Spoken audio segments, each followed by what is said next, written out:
عشق سرکار کی ایک شمع جلا لو دل میں، بعد مرنے کے لحد میں بھی اجالا نہیں۔ اور یاد رکھنا، میں اپنے جوانوں سے یہ بات کہنا چاہتا ہوں، جس کی زندگی میں ماں باپ کی دعا نہیں ہے اس کی زندگی کبھی پربہار نہیں ہو سکتی، اس کی زندگی خوشیوں سے مالا مال نہیں ہو سکتی۔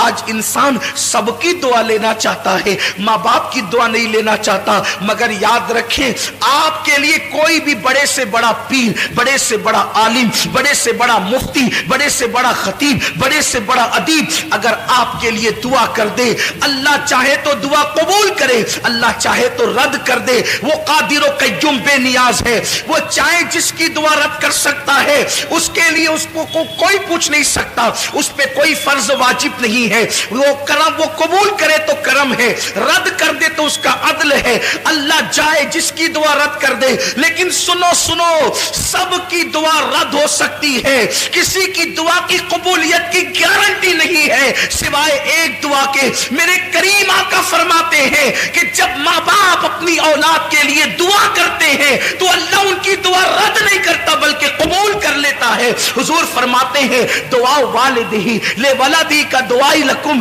تمہارے باپ کی دعا تمہارے حق میں ایسی ہے جیسے نبی کی دعا امتی کے لیے ہوا کرتی ہے۔ جب کوئی ماں اپنی اولاد کے لیے دعا کرتی ہے تو اللہ کا عرش جنبش کرنے لگتا ہے۔ اللہ فرماتا ہے اے عرش رک جا، عرش کہتا ہے کیسے رکوں؟ آج ایک ماں اپنی اولاد کے لیے دعا کر رہی ہے، جب تک تو اس کی دعا قبول نہ کرے گا میں ہلنا بند نہیں کروں گا۔ قدرت کی طرف سے جواب آتا ہے تو نے ہلنا بعد میں شروع کیا، ہم نے تو اس سے پہلے اس کی دعا کو قبول فرما لی۔ آج ہم یہ سمجھتے ہیں ہم 5 وقت کے نمازی ہے، نیک ہو گئے بہت، ماں نماز نہیں پڑھتی اس کی دعا میں کیا اثر ہو گیا؟ ماں اگر نماز نہیں پڑھتی تو بھی اس کی دعا کی قبولیت ہے، کیونکہ ماں کا مرتبہ نمازی ہونے کی وجہ سے نہیں ہے، ماں کا مرتبہ نیک ہونے کی وجہ سے نہیں ہے، بلکہ ماں کا مرتبہ ماں ہونے کی وجہ سے ہے۔ ایک صحابیہ بارگاہ رسالت میں آ کے کہتی ہے آقا میری ماں شراب پیتی ہے۔ صحابیہ کہہ رہی میری ماں شراب پیتی ہے، کیا میں اپنی ماں کی خدمت کروں؟ حضور فرماتے ہیں ہاں خدمت کر۔ عرض کی حضور وہ شراب پینے کے لیے میخانے میں جاتی ہے، حضور فرماتے ہیں محبت سے سمجھا، اور اگر نہ مانے جب وہ شراب پی کے بے ہوش ہو جائے تو ادب سے اس کو اٹھا کر لا اور اس کے بستر پہ لٹا دے۔ یہ اسلام کی تعلیم ہے، لیکن آج ماں باپ کے ساتھ اس نے سلوک نہیں ہے۔ ماں باپ کو گھر کا کچرا سمجھا جاتا ہے، ماں باپ کو ذلیل و رسوا کیا جاتا ہے۔ یاد رکھنا ہمیشہ جوان نہیں رہو گے، جس دن تمہاری جوانی ڈھلے گی تم بھی باپ بنو گے، خواتین بھی ماں بنے گی۔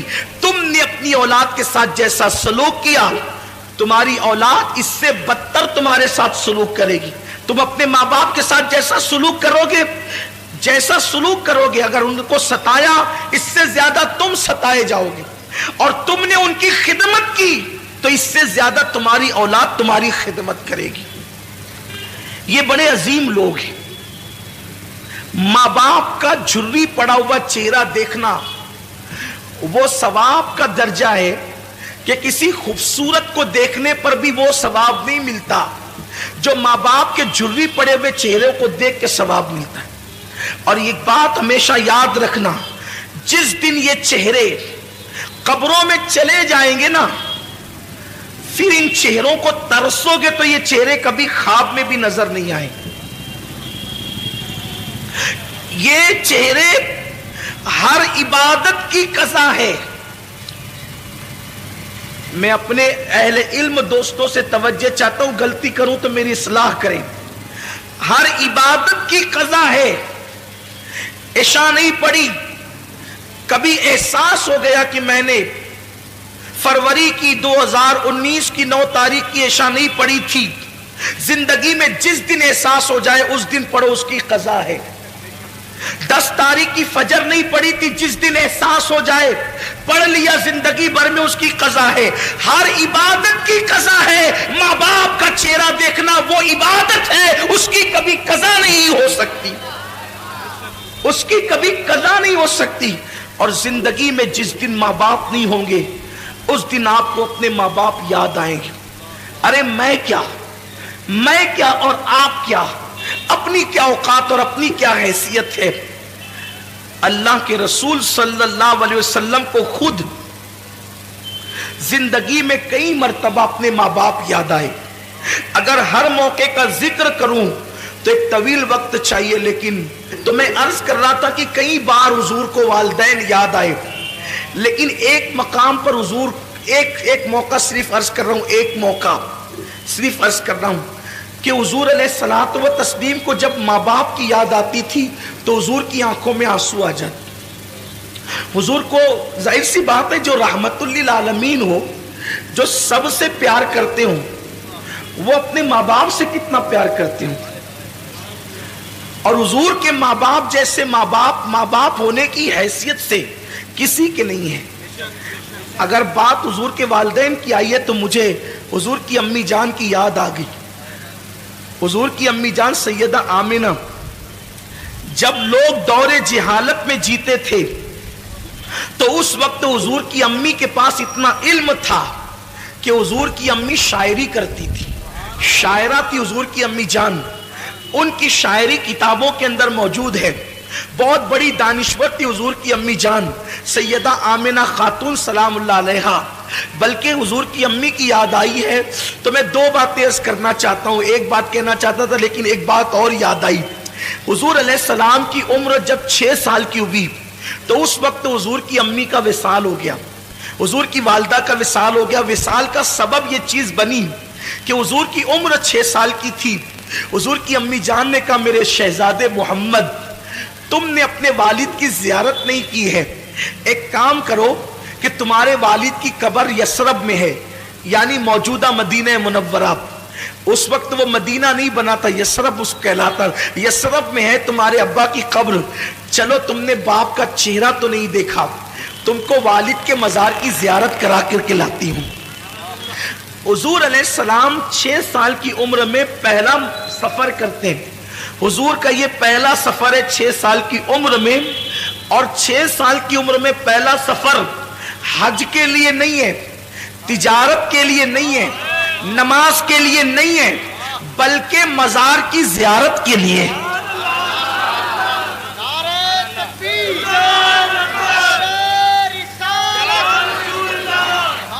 بڑی معذرت کے ساتھ جو دوست قبروں کے مخالف ہیں، مزارات کی زیارت کے مخالف ہیں، میں ان کو کہنا چاہتا ہوں کہ حضور نے تو زندگی کا پہلا سفر مزار مقدس کی زیارت کے لیے کیا، اور وہ بھی اپنے والد کے مزار کی زیارت کے لیے۔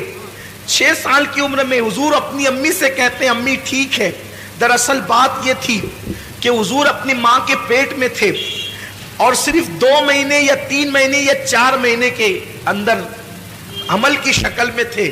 حضور کے والد کا وصال ہو گیا، حضور کے والد کا وصال ہو گیا۔ وہ تجارت کے لیے گئے تھے، ملک شام سے واپس لوٹ رہے تھے، جسے ہم مدینہ منورہ کہتے ہیں۔ اب جب وہاں پہنچے تو ان کی ننیال میں رکے، بیمار ہوئے اور وہیں پر آپ کا وصال ہو گیا۔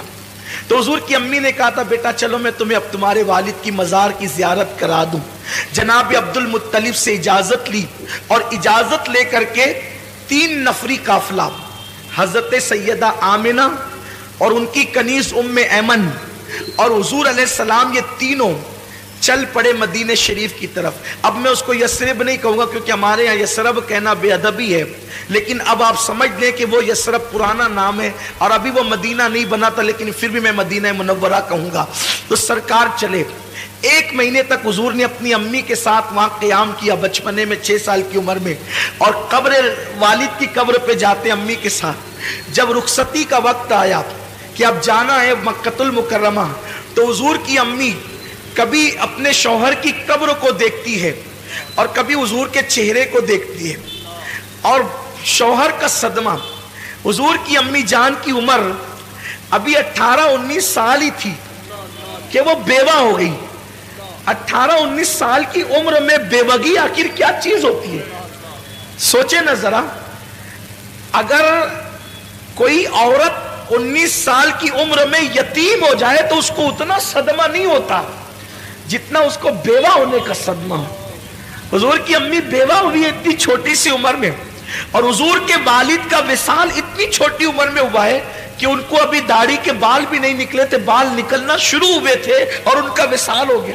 یعنی زندگی کی مکمل بہاریں بھی نہیں دیکھی ہے اور وصال ہو گیا۔ تو کبھی شوہر کی قبر دیکھتی، کبھی بیٹے کا معصوم سا چہرہ دیکھتی ہے۔ اور 6 سال کی عمر میں میرے نبی کتنے خوبصورت لگتے ہوں گے۔ جس کے گالوں کی قسم قرآن یاد کرے والضحیٰ کہہ کر، جس کے زلفوں کی قسم یاد کرے قرآن واللیل کہہ کر، جس کی ماں کو قرآن گویا کہ مطلع الفجر حق کہے، آخر اس رسول اعظم جب بچے لڑکپن کی طرف جاتے ہیں تو بڑے خوبصورت لگتے ہیں، جب جوانی کی طرف جاتے ہیں تو بڑے حسین لگتے ہیں، عام بچے بھی خوبصورت لگتے ہیں۔ تو جس کی صورت خدا بھاتی ہو اس کے شباب کا عالم کیا ہوگا؟ گود میں عالم شباب، حال شباب کچھ نہ پوچھ۔ تو کبھی بیٹے کا چہرہ دیکھتی ہے، کبھی شوہر کی قبر دیکھتی ہے اور اشعار پڑھتی ہے شوہر کی یاد میں، اور بیٹے کا ہاتھ پکڑ کر کے پھر آخری بار قبر دیکھ کر کے نکلتی ہے۔ اسی میں طبیعت میں تبدیلی شروع ہوئی، طبیعت بدلنا شروع ہوئی، سفر شروع ہوا، یہاں تک کہ مقام ابوا تک پہنچتے پہنچتے اب سفر کی ہمت نہیں رہی۔ تو ام ایمن سے کہتی ام ایمن اب میں یہاں سے آگے جانے کی میرے اندر طاقت نہیں ہے۔ تو ام ایمن کے سہارے اپنی سواری سے نیچے اترتی ہیں، اور نیچے اترنے کے بعد ایک چھوٹا سا ٹیلا تھا جو اب بھی ہے، اس پر چڑھتی ہیں۔ اس وقت سفر میں تکیہ بھی نہیں تھا، تو حضور نے اپنے ننھے ہاتھوں سے پتھر تلاش کیا اور اپنی ماں کے سرہانے چھوٹا سا پتھر رکھا اور چٹائی پہ ماں کو لٹا دیا۔ حضور کی امی جان لیٹی ہوئی ہے اور سینے کے پاس اللہ کے رسول، 6 سال کے اللہ کے رسول جلوگر ہیں۔ کبھی حضور کی امی حضور کا چہرہ دیکھتی ہے اور کبھی ام ایمن کو دیکھتی ہے اور روتی ہیں۔ حضور ماں کو روتا دیکھ کر روتے ہیں، اور حضور امی سے پوچھتے ہیں ماں تم کیوں رو رہی ہو؟ میں جب بھی اپنی ماں کو ماں کہتا ہوں تو صرف اس نیت سے کہتا ہوں کہ میرے نبی نے آمنہ کو ماں کہہ کے پکارا ہے، بس اس یادگار کو زندہ کرنا ہے، اسی لیے ہم اپنی ماں کو ماں کہتے ہیں۔ بس ماں کو ماں کہنے کی وجہ یہ ہے کہ میرے محبوب نے آمنہ کو ماں کہہ کر کے پکارا ہے، اور اللہ اکبر، ساری کائنات جس کو پکارتی ہے، ساری کائنات جس کو پکارتی ہے اس نے آمنہ کو پکارا ہے۔ یہ میرے نبی کی ماں کی شان ہے، یہ میرے نبی کی ماں کا مقام ہے۔ حضرت آمنہ خاتون دیکھتی، حضور کہتے ہیں امی تم کیوں رو رہی ہو؟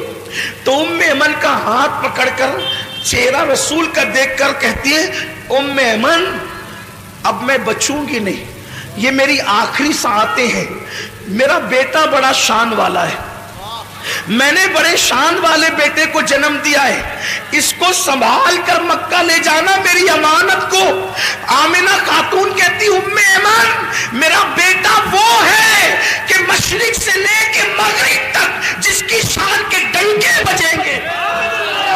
نعرہ تکبیر! ابھی لوگوں کو پتا نہیں ہے، ابھی لوگوں کو پتا نہیں کہ اللہ کے رسول ہے۔ حضور کی امی کہتی ہے کہ میرا بیٹا وہ ہے کہ مشرق و مغرب میں جس کی عظمت کے ڈنکے بجیں گے۔ اللہ اکبر! اور پھر اس کے بعد کس شان سے نبی کی امی دنیا سے جاتی ہے۔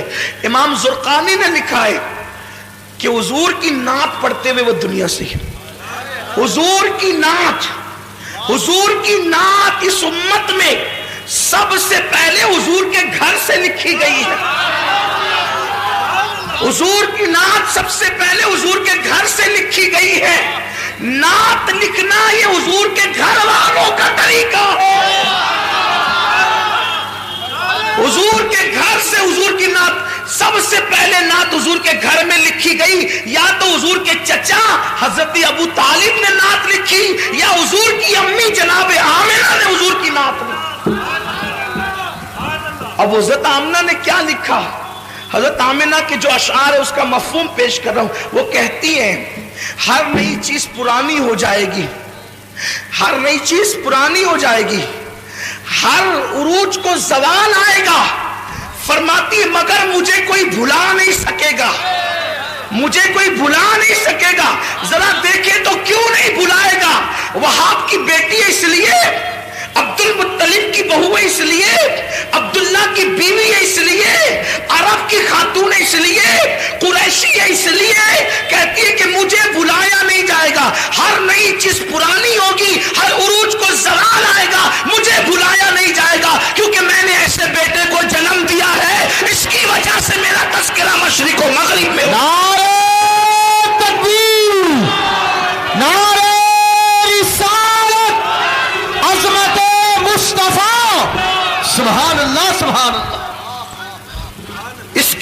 سے میرے بیٹے کا فیضان دنیا میں عام ہوگا. گویا کہ نبی کی نبوت کا اور کس شان سے دنیا سے جا رہی ہے. رسول کے چہرے پہ نظر ہے, زبانوں پہ نعت مصطفیٰ ہے, اور اسی شان سے وہ دنیا سے رخصت ہوتی ہے. روتے ہوئے اچانک آنکھیں بند ہو جاتی ہیں. جب ماں کی آواز بند ہو گئی اور آنکھیں بند ہو گئی, حضور اپنی ماں کو ہلا کے, امی تم بولتی کیوں نہیں؟ ایک 6 سال کے پیغمبر کے جذبات تھے, معصوم جذبات. امی تم بولتی کیوں نہیں؟ ام ایمن نے حضور کو پکڑ کے سینے سے لگایا, کہا شہزادے جو دنیا سے چلے جاتے ہیں وہ بولا نہیں کرتے, جو دنیا سے چلے جاتے ہیں وہ میرا ایمان ہے. خیر سے ام ایمن نے حضور کو منع کر دیا. اللہ کی اس میں ہزارہ حکمتیں تھی. اگر حضور دوسری مرتبہ بول دیتے نا کہ امی تم بولتی کیوں نہیں, تو تاریخ گواہ ہو جاتی کہ حضور کی ماں بول پڑتی. جس کے اشارے سے سنگ ریزے بولتے ہیں, جس کے اشارے سے پاگل اونٹ بولتے ہیں, جس سے ہرنی باتیں کرتی ہے, ام ایمن نے کہہ دیا شہزادے جو دنیا سے چلے جاتے ہیں وہ بولا نہیں کرتے, بلکہ ان کو پھر قبر میں دفن کر دیا جاتا ہے. تو ماں کو قبر میں رکھنا ہے. میں اپنے الفاظ کے جامع میں تاریخی حوالے پڑھ رہا ہوں کہ ماں کو قبر میں رکھنا ہے. تو حضور نے ننھا سا پتھر اپنے ہاتھ میں لیا, ننھے سے گورے گورے خوبصورت ہاتھوں میں, اور اس ٹیلے کو ام ایمن کے ساتھ کھودنا شروع کیا. داؤد علیہ السلام کے ہاتھوں پر اللہ نے لوہے کو نرم کر دیا اور حضور کے ہاتھوں پر وہ ٹیلا نرم ہو گیا. ام ایمن کے ساتھ مل کر اللہ کے رسول نے ماں کی قبر کھودی. شاید یہ پہلی اور آخری قبر تھی جس کو رسول اللہ نے اپنے ہاتھوں سے کھودی تھی, اور کھود کر کے پھر ماں کو لٹا دیا اور مٹی برابر کر دی. ام ایمن حضور کو دیکھتی ہے اور کہتی چلو مکے چلنا ہے. حضور بڑی معصومیت سے پوچھتے ہیں ام ایمن میری امی, ام ایمن میری امی. ام ایمن نے کہا شہزادے مقام ابوا میں قیامت تک تیری ماں کو ہم چھوڑ جاتے. جیسے ہاتھ پکڑا اور نیچے اتری, حضور نے ہاتھ چھڑا دیا. ام ایمن کہتی حضور نے ہاتھ چھڑا دیا اور دوڑتے ہوئے کہیں چلے گئے. میں ڈھونڈنے لگی, کہیں نہیں ملے. جب مجھے کہیں نہیں ملے پہ پریشان ہو گئی. آمنہ کی امانت کہاں چلی گئی, آمنہ کی امانت کہاں چلی گئی. جب میں ڈھونڈ چکی کہیں نہیں ملے تو میں ٹیلے پہ چڑھی تو کیا دیکھا کہ حضور ماں کی قبر سے لپٹ کر رو رہے ہیں, ماں کی قبر سے لپٹ کر رو رہے ہیں. اور میں نے یہ جملے سنے کہ امی تمہیں تو معلوم تھا نا کہ سب کا کوئی نہ کوئی ہے, میرا تو تمہارے سوا اور کون ہے, تم بھی مجھے چھوڑ کر کے چلی. باپ تو پہلے ہی چلے گئے تھے, تم بھی چھوڑ کر راستے میں چلی. رو رہے تھے حضور علیہ السلام. ام ایمن کہتے میں نے اٹھایا اور کہا کہ چلیے چلیے, یہاں تک کہ حضور کو میں لے کر چلی. حضور پلٹ پلٹ کر روتے تھے اور ماں کی قبر کی طرف دیکھ. یہ ماں ہے. آج جن ماؤں کی قدر آپ کے ہمارے پاس نہیں ہے, ماں ہے. پتہ نہیں ام ایمن نے کس طریقے سے حضور کے آنسوؤں کو خشک کیا, چپ کرایا, کیسے تسلی دی, کیسے حوصلہ دیا, کیسے ہمت دی, یہ ام ایمن جانے حضور جانے. حضور بار بار اپنی ماں کو یاد کرتے رہے. ایک دن اللہ کے رسول علیہ الصلوۃ والسلام مسجد نبوی شریف کے ایک کونے میں جلوہ گر ہیں. صحابہ اپنے اپنے کاموں میں مصروف ہیں. حضور علیہ السلام خاموش خاموش آنسوؤں سے رو رہے. حضور کی آنکھوں میں آنسو ہے. صحابہ کرام کی عادت تھی جب حضور مجمع میں ہوتے یا محفل میں ہوتے تو صحابہ حضور ہی کو دیکھتے رہتے. جب سرکار کو روتے ہوئے صحابہ نے دیکھا تو دوڑ پڑے حضور کی طرف, کیونکہ حضور کی تکلیف ان کو اپنی تکلیف سے زیادہ گراں تھی اور حضور کی خوشی اپنی خوشی سے زیادہ پسند تھی. میری قوم کے جوانوں, تمہارے پاس واٹس ایپ کے لیے ٹائم ہے نا, بوڑھے ماں باپ کے لیے ٹائم نہیں ہے نا آپ کے پاس. کھیلتے رہو واٹس ایپ,